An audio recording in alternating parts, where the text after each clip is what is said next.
When I told my friends and my family that I was going to speak tonight, they asked me if I was nervous, if I was scared.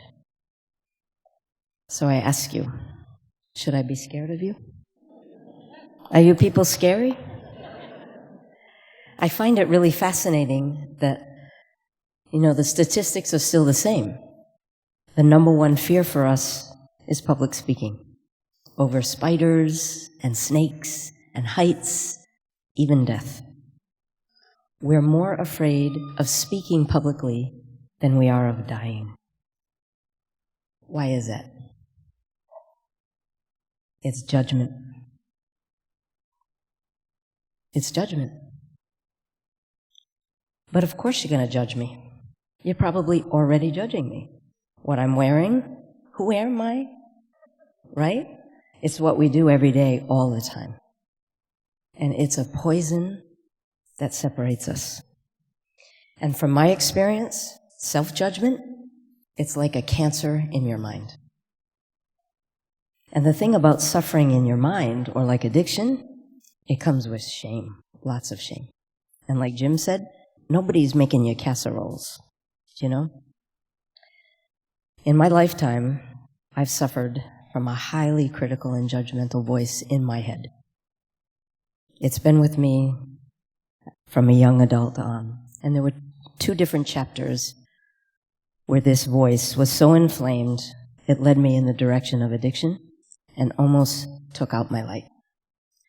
The first was when I was about 18 or 19 years old, and the second was more recent. The backstory is this. I met my husband in 1992 in Northern California. We worked together, we dated, fell in love. It's easy to fall in love in Northern California. And then we moved in together. And as it happens in relationships, we had conflict. We'd break up, we'd get back together, we'd break up, we'd get back together. We kept bumping into each other's backstories. Our conditioning, our self-protection, all of that. And ignoring our intuition, we fell under the spell of what I like to call the picket fence project. We moved back east, first to Cambridge, and then under my prompting to Barrington, Rhode Island. You see, I grew up in Lincoln, and if you said you were from Barrington, then you were all set. Right? Like good schools, very successful people. If we could get into Barrington, we would be all set. So I totally sold him on it. And we did it. We got a house. We got a picket fence. 2 kids. Golden retriever puppy. The whole thing. So I recognize that there are many people that are deeply fulfilled raising children in the suburbs. I get it. But for my husband and I, not so much. He was a city guy, and I'm a passionate traveler. And being domesticated and taking on this beast of family life took our lights down. But there's so much to do. You have to take care of these children and provide for them. There's extended family responsibilities, all of those things, right? So we did what most of us do. We started numbing out. TV's great for that, right? Like we had our shows. Do you remember Lost? And then there's, the Patriots and the Red Sox and social media and the news and more news, the fake and the real, the news, and food. How great is food? And then for me, on the weekends, I started, just having a couple of glasses of wine. And then I had the 3rd glass, and then I had the bottle, and then I had the bottle every night. And that mean voice in my head went at me. There's something wrong with you. You're not okay. You're messed up. You're an alcoholic. And in the morning, I would have shame. And I'd say, okay, tonight, I'm not going to have wine. Not going to do it. 5 o'clock, open the bottle. Next morning, shame. And this went on for a bit until I finally got myself in therapy. And I started going to AA meetings. Oh, my goodness. What I experienced in those meetings was so profound. People were talking real deal. No bullshit. And there wasn't like a type of person. I went to meetings all over the place. And it was a cross-section of humanity. and all kinds of stories of suffering. It was amazing how, easily I felt we could tip, from suffering into this path. And so then I got a new primary care physician. I had a meeting with this guy, one meeting. And 2 days later, I call him and I say, I think I need to go to detox. And he says, okay, I'll get you into a program here in Providence. So I go to detox. This is a bit of a trip. I get all settled in. I'm on my bed, and these two nurses are going through my bag. They're going through everything in my bag. And I've got a yoga mat. I've got some essential oil. I brought crystals. I had music, my journal, some books. I even brought a magic wand. I'm not kidding. I know it's a little kooky, but I have a magic wand. And these women are like, what the hell is that? Who are you? What are you doing here? And I said, well, I can't seem to stop drinking a bottle of wine every night. And I thought this might help me. And he said, well, you'll have to have an intake with the doctor, and we'll see what he has to say. So I met with this beautiful West African man. He had such a great accent and gentle eyes. And he put his hand on my hand, and he said, my dear, why are you here? And I said, I'm suffering here. I can't seem to stop drinking a bottle of wine, and I thought this place might help me. He said, I've been doing this a very long time. This is a detox. The people that need to come here, their bodies are so deeply addicted to a variety of substances, they need supervision. They need care. They need medicine. I don't think you're in the right place. Is there somewhere else you could go? I said, sure, I could go to Kripalu. It's a yoga and wellness center in Massachusetts. I go there all the time. He said, well, I have to keep you tonight, but I suggest you go there tomorrow to Kripalu and find some reflection. So I stayed in the detox that night, and I hung out in the common room. I had dinner with all these folks, and I had the same feeling I had in these AA meetings. There wasn't one type of person in this detox. There was all kinds of people, all kinds of backgrounds, all kinds of stories. Broke my heart open. How fragile we are as human beings, and how easily we can slip into these dark places. In the morning, when I left the detox and I was heading to Kripalu, I kind of knew in my bones that I wasn't an alcoholic. But I also knew that all this numbing I was doing, and even this mean voice in my head, was keeping me from feeling something I didn't want to touch with a 10-foot pole. There was a truth I did not want to look at. And it wasn't until about a week or so later, I was with a friend of mine who's an acupuncturist, and the truth just, Do you know when you get to that place, you can't stuff it anymore? You can't run from it anymore? It just has to come out. For 2 hours sobbing, it was my marriage. I couldn't do this picket fence thing anymore. I wanted to thrive in life, and my light was going out. I said, what am I going to do? This is my safety. This is my identity. It's my family. What? Sobbing. On the way home, literally shit my pants. You know the saying, I shit my pants? I literally shit my pants. I'm not kidding. Coming to a level of truth. You see how much we hold, we don't want to get at? Literally shit my pants to get to the truth. So I get home, and I tell my husband, I clean myself up. I tell my husband, and we agree to separate. But we decide we're going to wait until our daughter comes home from sleepaway camp. You see, it's an easy thing to procrastinate. Telling your children that you're going to end your marriage. So we waited, And then on September 11th, 2011, I woke up. I hear this buzzing sound in the room. I'm like, what is that sound? And I look around, and it's my husband's BlackBerry. Remember BlackBerries? On the headboard. And I'm looking at it, and I see this photo of this woman that I recognize. We all worked together years ago at a restaurant in California. But I'm like, she's wearing lingerie, and it looks like she's holding a glass of champagne. But I'm still kind of asleep, you know? It's not really like landing, and then it lands. Holy shit. I wake him up, show him the thing. He's wide-eyed. And I say, are you having an affair with Nikki? Bows his head. Yes. And you know, when I speak about the affair with people, the cliche thing that people say is, oh, you knew, you know. Even though I asked for separation, this man's character, I was with him for 20 years. I did not see that coming at all. So I had to ask the questions. You know, you got to ask the questions. How long? Over a year. Over a year, you've been like airplanes and hotels, because we have all this extra money, lying over a year. Holy shit. And then, you know, the big one. Are you in love with her? Bows his head. Yes. Oh. I will not forget that moment for the rest of my life.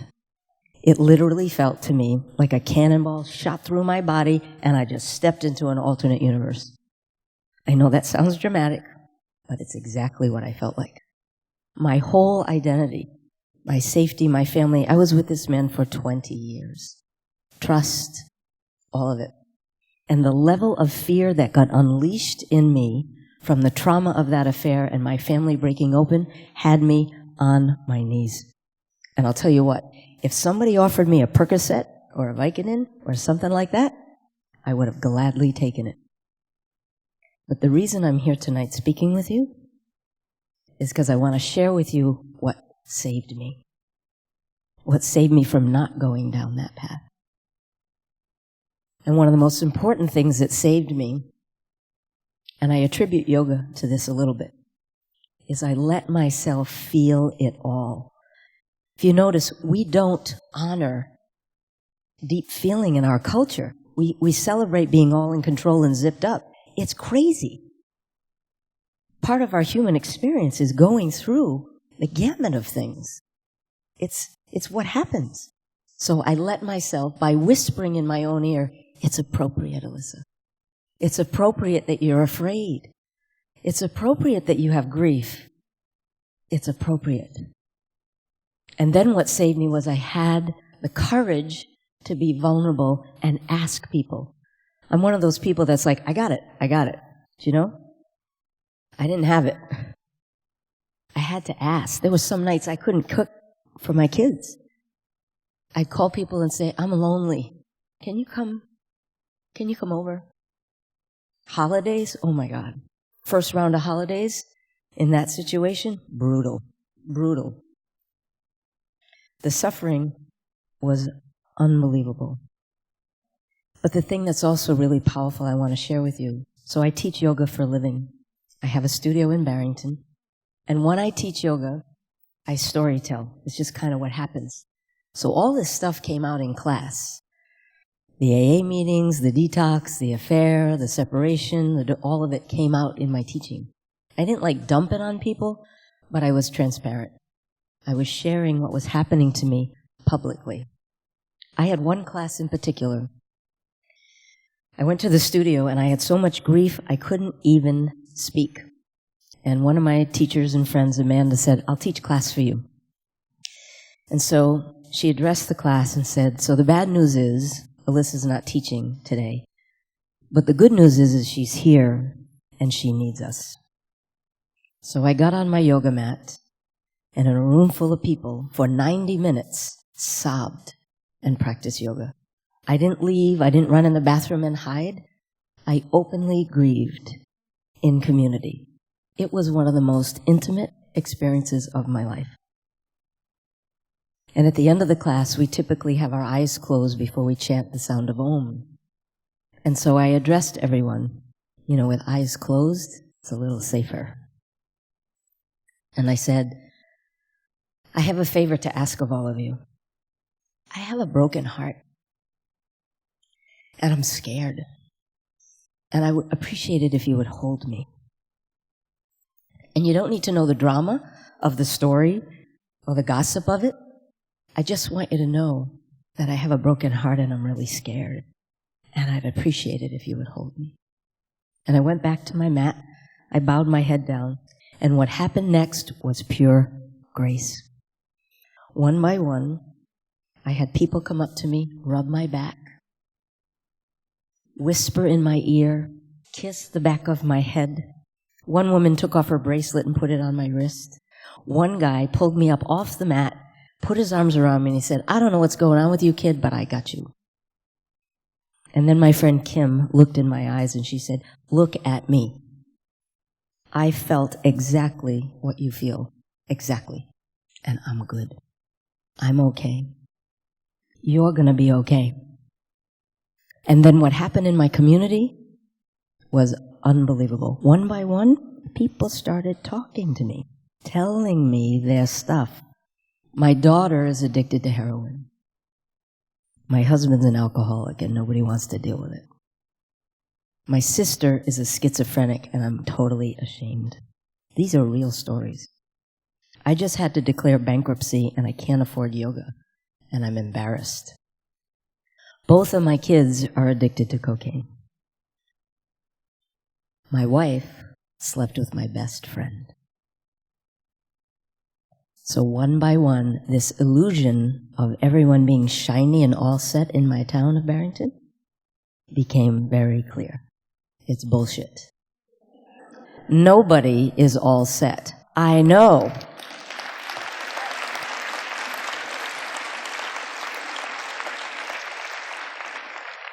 I know because people told me.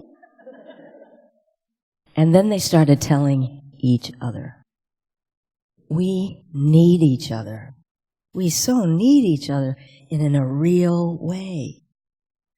We have this word in yoga. It's called namaste. And the essence of it is the light in me sees the light in you. It sees past your politics. It sees past your gender, your sexuality, your religion. It sees past your judgment, your socioeconomic situation, your ethnicity. It sees past all of it. It sees your light.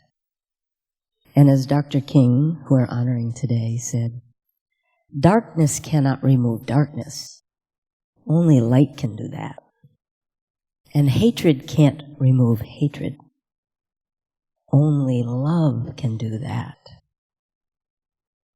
I believe one of the contributing factors to us having an epidemic of overdose and addiction is because we've settled for a level of mediocrity in the way we relate to each other and attempt to love each other. And it's time for that to change. To risk this judgment we're so scared of, to bridge into real connection with each other. And to learn how to love each other generously. Do you know? It's time. I have an idea. Let's stand up. Taking in a lot, right? You're sitting, it's a lot. Taking a lot. And just kind of move your body a little bit. I'm a body person. You gotta move around a little bit. Stretch your arms, shake your hands out, roll your head around. Something like that. Just move your body a little bit. Feels good, doesn't it? Oh my gosh. Feels good. Maybe say hello to somebody. Okay, sit back down. I'm still the boss of you for a couple of minutes. So sit back down. I have a request. Can you gently close your eyes? And if that's scary for you, I understand. Maybe just soften your eyes. And place one hand over your heart. Maybe two.